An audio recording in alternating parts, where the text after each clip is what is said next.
Hello friends, Guruvayur അമ്പലനടയിൽ OTT റിലീസായിട്ടുണ്ട്. ഹോട്ട്സ്റ്റാറിലാണ് സിനിമ അവൈലബിൾ ആയിട്ടുള്ളത്. ഇത് തിയേറ്ററിൽ കാണാൻ കഴിഞ്ഞിരുന്നില്ല സിനിമ. ഇവിടെ നമുക്ക് ഡയറക്റ്റ് തിയേറ്ററിൽ റിലീസ് ഉണ്ടായിരുന്നില്ല, അതുകൊണ്ട് തിയേറ്ററിൽ സിനിമ കാണാൻ കഴിഞ്ഞില്ല. OTT വരാൻ വേണ്ടി കുറച്ച് അധികം വെയിറ്റ് ചെയ്തു. അപ്പം OTT വന്ന ആദ്യത്തെ ദിവസം തന്നെ സിനിമ കണ്ടു. എന്തായാലും സിനിമയെക്കുറിച്ചുള്ള അഭിപ്രായമാണ് ഈ വീഡിയോയിലൂടെ നിങ്ങൾ കാണാൻ പോകുന്നത്. അപ്പം കാപ്പി കോർണർ എന്ന് പറയുന്ന ഈ ചാനൽ സബ്സ്ക്രൈബ് ചെയ്യാത്ത ആരെങ്കിലും ഉണ്ടെങ്കിൽ ചാനൽ ഒന്ന് സബ്സ്ക്രൈബ് ചെയ്തേക്കുക. അതുപോലെ നിങ്ങൾക്ക് വീഡിയോ ഇഷ്ടപ്പെട്ടാൽ ഒന്ന് ലൈക്ക് ചെയ്യുക, മാക്സിമം ആൾക്കാരിലേക്ക് ഷെയർ ചെയ്ത് കൊടുക്കുക. എന്തെങ്കിലും അഭിപ്രായങ്ങളുണ്ടെങ്കിൽ നിങ്ങൾ ഈ വീഡിയോയുടെ അടിയിൽ കമൻ്റായിട്ടൊന്ന് രേഖപ്പെടുത്തിയേക്കുക. അപ്പോൾ നമുക്ക് നേരെ സിനിമയുടെ വിശേഷങ്ങളിലേക്ക് പോകാം. സിനിമ സംവിധാനം ചെയ്തിരിക്കുന്നത് വിപിൻ ദാസ് ആണ്. വിപിൻ ദാസിൻ്റെ നാലാമത്തെ സിനിമയാണ് ഗുരുവായൂർ അമ്പലനടയിൽ എന്ന് പറയുന്നത്. ആദ്യം മുത്തുകവു എന്ന് പറയുന്ന സിനിമ സംവിധാനം ചെയ്തു. എൻ്റെ വൺ ഓഫ് ദി ഫേവറേറ്റ് മൂവിയാണ് ഈ മുത്തുകവു എന്ന് പറയുന്നത്. ഞാൻ എപ്പോഴും ഇടയ്ക്കിടയ്ക്ക് കാണാറുള്ള ഒരു സിനിമയാണ് ഈ മുത്തുകവു എന്ന് പറയുന്നത്. അതുപോലെ അതിനുശേഷം അദ്ദേഹം അന്താക്ഷരി എന്ന് പറയുന്നൊരു സിനിമ ചെയ്തു. അതൊരു ക്രൈം ത്രില്ലർ ആ ഒരു ജോണറിൽ പെടുന്ന OTT റിലീസായ ഒരു സിനിമയായിരുന്നു. പിന്നെ ജയ് ജയ് ഹേ ചെയ്തു. ബേസിൽ ജോസഫിൻ്റെ കൂടെ ജയ് ജയ് ഹേ ഭയങ്കര ഹിറ്റായിരുന്നു. വളരെ മികച്ചൊരു സിനിമയായിരുന്നു ജയ് ജയ് ഹേ എന്ന് പറയുന്നത്. അതിനുശേഷമാണ് അദ്ദേഹം ഗുരുവായൂർ അമ്പലനടയിൽ ചെയ്യുന്നത്. വീണ്ടും ബേസിൽ ജോസഫ് വിപിൻ ദാസ് കോംബോയിലാണ് ഈ സിനിമ വന്നിരിക്കുന്നത്. അതുപോലെ ഇതിൻ്റെ കഥ എഴുതിയിരിക്കുന്നത് ദീപു പ്രതാപാണ്. കുഞ്ഞിരാമായണം എന്ന സിനിമ ഇതിനു മുന്നേ അദ്ദേഹം സ്ക്രിപ്റ്റ് ചെയ്തിട്ടുണ്ട്. എനിക്ക് തോന്നുന്നു മറ്റേതോ ഒരു സിനിമയും കൂടെ പുള്ളി ചെയ്തിട്ടുണ്ടെന്ന് തോന്നുന്നു. ഏതാണെന്ന് എനിക്കറിയില്ല. അത് പിന്നെ പ്രൊഡക്ഷൻസ് ഇത് പ്രൊഡ്യൂസ് ചെയ്തിരിക്കുന്നത് പൃഥ്വിരാജ് പ്രൊഡക്ഷൻസും E4 എൻ്റർടൈൻമെൻറ്റും ചേർന്നിട്ടാണ് പ്രൊഡ്യൂസ് ചെയ്തിരിക്കുന്നത്. സിനിമാറ്റോഗ്രാഫി നീരജ് രവി, എഡിറ്റ് ചെയ്തിരിക്കുന്നത് ജോൺ കുട്ടി, മ്യൂസിക് ചെയ്തിരിക്കുന്നത് അങ്കിത് മേനോനും ദബ്സിയും കൂടെ ചേർന്നിട്ടാണ്. ദബ്സിയുടെ ഒരു സ്ഥിരം യൂഷ്വൽ പാറ്റേണിലുള്ള കുറച്ച് സോങ്സും കാര്യങ്ങളൊക്കെ ഉണ്ട്. എനിക്ക് ഭയങ്കരമായിട്ട് ഇഷ്ടപ്പെട്ടു. പ്രത്യേകിച്ചും എനിക്ക് നല്ല ഇഷ്ടപ്പെട്ടത് കൃഷ്ണ എന്ന് പറയുന്ന അജു വർഗീസ് പാടിയൊരു പാട്ടുണ്ട്. നല്ല രസമാണ്. നമുക്കത് എപ്പോഴും കേട്ടോണ്ടിരിക്കാൻ നല്ലൊരു വൈബ് കിട്ടുന്നൊരു പാട്ടാണ് ഈ കൃഷ്ണ എന്ന് പറയുന്നത്. അപ്പം അതാണ് സിനിമയെക്കുറിച്ച്. സിനിമയുടെ ഡീറ്റെയിൽസ് ഡിസ്ട്രിബ്യൂട്ട് ചെയ്തിരിക്കുന്നത് AP ഇൻ്റർനാഷണൽസ് ആണ് ഡിസ്ട്രിബ്യൂട്ട് ചെയ്തിരിക്കുന്നത്. ഏകദേശം 40 കോടി ബഡ്ജറ്റിൽ വന്നൊരു സിനിമയാണ്. അത് ഏകദേശം 90 കോടിയോളം തിയേറ്ററിൽ നിന്നും സിനിമ കളക്ട് ചെയ്തിട്ടുണ്ട്. One of the best commercial success ഈ വർഷം ഇറങ്ങിയതിൽ one of the best commercially success ആയ ഒരു സിനിമയാണ് ഈ ഗുരുവായൂർ അമ്പലനടയിൽ എന്ന് പറയുന്നത്. ഇപ്പോൾ നമുക്ക് സിനിമയിലേക്ക് കടക്കാം. ഇതിൻ്റെ ട്രെയിലർ റിലീസായ സമയത്ത് അത് ട്രെയിലർ കണ്ടപ്പോഴത്തേക്ക് സത്യം പറഞ്ഞാൽ എനിക്കൊരു വലിയൊരു എക്സ്പെക്റ്റേഷനോ കാര്യങ്ങളോ ഒന്നും ഇല്ലായിരുന്നു ഈ സിനിമയെക്കുറിച്ച്. അതിന് പ്രധാന കാരണം പൃഥ്വിരാജ് തന്നെയായിരുന്നു. കാരണം പൃഥ്വിരാജ് ഇതിന് മുന്നേ ചെയ്തിട്ടുള്ള സിനിമകളിൽ അത് കുറച്ച് കോമിക്കൽ ക്യാരക്ടർ ആണെന്നുണ്ടെങ്കിൽ പുള്ളി ഭയങ്കരമായിട്ട് ഓവർ ആക്ട് ചെയ്ത് ചളവാക്കുന്ന പരിപാടി സ്ഥിരം പുള്ളിക്കുള്ളതാണ്. ഇതിൻ്റെ ട്രെയിലർ കണ്ടപ്പോൾ എനിക്ക് അങ്ങനെയാണ് ഫീൽ ചെയ്തത്. കാരണം ഒരു എക്സെൻട്രിക് ആയിട്ടുള്ള ഒരു അലിയൻ ക്യാരക്ടറായിട്ടാണ് പൃഥ്വിരാജ് ഈ ഒരു സിനിമയിൽ ചെയ്യുന്നതെന്ന് ആ ട്രെയിലർ കാണുമ്പോൾ തന്നെ നമുക്ക് മനസ്സിലാവും. അപ്പോൾ അത് കണ്ടപ്പോൾ എനിക്ക് വലിയൊരു എക്സ്പെക്റ്റേഷനോ കാര്യങ്ങളോ ഒന്നും ഇല്ലായിരുന്നു. പക്ഷേ സിനിമ ഇറങ്ങിക്കഴിഞ്ഞപ്പോൾ ഏറ്റവും കൂടുതൽ ആൾക്കാർ അപ്ലോഡ് ചെയ്തതും പൃഥ്വിരാജിൻ്റെ ആ ഒരു ക്യാരക്ടറിനെയാണ്. അത് സിനിമ കണ്ടപ്പം എന്തുകൊണ്ടാണ് ആൾക്കാർ അത്രമാത്രം ആ ക്യാരക്ടറിനെ ഇഷ്ടപ്പെട്ടതെന്നും എനിക്ക് ആ സിനിമ കണ്ടപ്പോൾ മനസ്സിലായി. കാരണം കിട്ടിലുമായിട്ട് പുള്ളി ഇത് പെർഫോം ചെയ്ത് വെച്ചിട്ടുണ്ട്.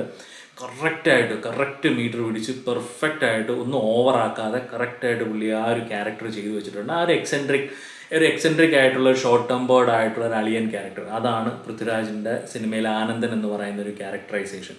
അത് പുള്ളി കിടിലമായിട്ട് പുള്ളി പെർഫെക്റ്റായിട്ട് ചെയ്തു വെച്ചിട്ടുണ്ട്. അതുപോലെ തന്നെയാണ് ബേസിൽ ജോസഫിൻ്റെ ക്യാരക്ടർ. വിനു രാമചന്ദ്രൻ എന്ന് പറയുന്നൊരു ക്യാരക്ടറായിട്ടാണ് ബേസിൽ ജോസഫ് വരുന്നത്. ബേസിലിന് പ്രത്യേകിച്ച് എന്താ പറയുക, ഓവർ ആക്ടിങ് ചെയ്യേണ്ട, ഒരുപാട് അങ്ങ് പെർഫോം ചെയ്യേണ്ട കാര്യമൊന്നുമില്ല. നാച്ചുറലായിട്ട് പുള്ളി നിന്നാൽ മതി. നാച്ചുറലായിട്ട് പുള്ളി ചെയ്യുന്ന രീതിയിൽ പുള്ളി ചെയ്യുവാണെങ്കിൽ അടിപൊളിയായിട്ട് ആ ക്യാരക്ടർ വരും. ആ രീതിയിൽ തന്നെ പുള്ളി ഇത് ചെയ്തിട്ടുണ്ട്. എനിക്ക് ഇവർ രണ്ടുപേരുടെയും ആ ഒരു കോമ്പിനേഷൻ സീൻസ് എല്ലാം അടിപൊളി സീൻസ് ആയിരുന്നു. നല്ലൊരു വൈബ് ഫീൽ ചെയ്യുന്ന നല്ലൊരു കണക്ഷൻ ഫീൽ ചെയ്യുന്ന ടൈപ്പ് ഒരു സീൻസ് ആയിരുന്നു ഇവർ രണ്ടുപേരും ഉള്ളത്. ഈ സിനിമ കംപ്ലീറ്റ് ആയിട്ട് ഫോക്കസ് ചെയ്യുന്നതും ഇവരുടെ റിലേഷൻഷിപ്പിനെയാണ്. രണ്ട് അളിയന്മാർ തമ്മിലുള്ള റിലേഷൻഷിപ്പും അവർക്കിടയിൽ ഉണ്ടാകുന്ന കുറേ പ്രോബ്ലംസും അതുപോലെ ഇവർക്ക് ചുറ്റും വരുന്ന ഒരുപാട് ക്യാരക്ടേഴ്സും ഇതാണ് ഈ ഒരു സിനിമ മെയിനായിട്ട് ഫോക്കസ് ചെയ്യുന്നത്. ബേസിൽ ജോസഫിൻ്റെ പേരായിട്ട് അനശ്വരയും അതുപോലെ പൃഥ്വിരാജിൻ്റെ പേരായിട്ട് നിഖിലയുമാണ് വരുന്നത്. ഇവർക്ക് രണ്ടുപേർക്കും ഒരുപാടങ്ങ് പെർഫോം ചെയ്യാനുള്ളൊരു സ്പേസ് അവർക്കില്ലായിരുന്നു. പകരം ഈ സിനിമയിൽ വളരെ ഇമ്പോർട്ടൻ്റ് ആയിട്ടുള്ള 2 ക്യാരക്ടേഴ്സാണ് ഇവർ ചെയ്തിരിക്കുന്നത്. അത് നല്ല അടിപൊളിയായിട്ട് അവർ പെർഫോം ചെയ്തിട്ടുണ്ട്. ആർക്കും എന്താണ് മോശം അഭിനയം എന്ന് പറയാൻ ആരും ചെയ്തിട്ടില്ല. എല്ലാവരും പെർഫെക്റ്റ് ആയിട്ട് തന്നെ ചെയ്തിട്ടുണ്ട്. അതുപോലെ ഒരുപാട് അഡീഷണൽ ക്യാരക്ടേഴ്സ് ഉണ്ട്. ജഗദീഷ്, പഴയ നായിക രേഖ, അതുപോലെ ബൈജു ഒരു പ്രധാന ക്യാരക്ടറായിട്ട് വരുന്നുണ്ട്. പിന്നെ യോഗി ബാബു, തമിഴ് നടൻ യോഗി ബാബു ഇതിലൊരു പ്രധാന ക്യാരക്ടർ ചെയ്യുന്നുണ്ട്. നമ്മുടെ എനിക്ക് തോന്നുന്നു ജയ് ഹേയിൽ ബേസിൽ ജോസഫിൻ്റെ അമ്മയായിട്ട് അഭിനയിച്ച പുള്ളിക്കാരി ഇതിനകത്തൊരു വേലക്കാരിയുടെ റോള് ചെയ്യുന്നുണ്ട്. പിന്നെ കുറേ പെർഫോമേഴ്സ് ഉണ്ട്. കുറേ എന്താ പറയുക, കോമഡി ഷോയിൽ നിന്നൊക്കെ വന്ന അല്ലെങ്കിൽ ഇൻസ്റ്റാഗ്രാമിലൂടെ റീൽസിലൂടെയൊക്കെ ഫേമസ് ആയിട്ടുള്ള കുറേ പെർഫോമേഴ്സ് ഉണ്ട്. പെർഫോമേഴ്സ് എന്ന് എടുത്തു പറയും, കാരണം അവരെല്ലാം അടിപൊളിയായിട്ട് പെർഫോം ചെയ്തിട്ടുണ്ട്. അശ്വിൻ കവലിയൂർ എന്ന് പറയുന്നൊരു പുള്ളി, അദ്ദേഹം മായൻകുട്ടി എന്ന് പറയുന്നൊരു ക്യാരക്ടറായിട്ടാണ് ചെയ്തിരിക്കുന്നത്. ജോമോൻ ജ്യോതിർ, ഡോക്ടർ ജോർജ് എന്ന് പറയുന്നൊരു ക്യാരക്ടറായിട്ട് അടിപൊളിയായിട്ട് പുള്ളി ചെയ്തിട്ടുണ്ട്.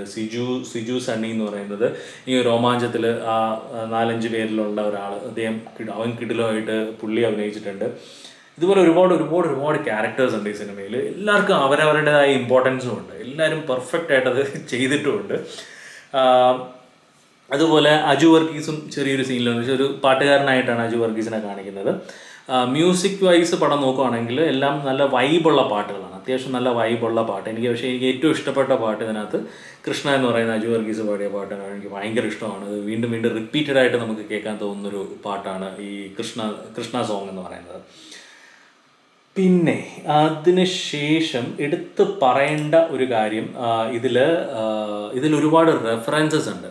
നമ്മുടെ ഈ പഴയ സിനിമകളുണ്ടല്ലോ, നമ്മുടെ ഗോഡ് ഫാദർ, അതുപോലെ എനിക്ക് തോന്നുന്നു നമ്മുടെ പഴയ അഴകിയ ലൈല എന്ന് പറയുന്നൊരു പാട്ട്, ദൃശ്യം സിനിമയിലെ കുറച്ച് ഡയലോഗ്സ്, ഇതെല്ലാം ഈ സിനിമയ്ക്കകത്തുണ്ട്. എല്ലാം കൂടെ മിക്സ് ചെയ്തിട്ടുണ്ട് ഇതിനകത്ത് ഈ സിനിമയിൽ.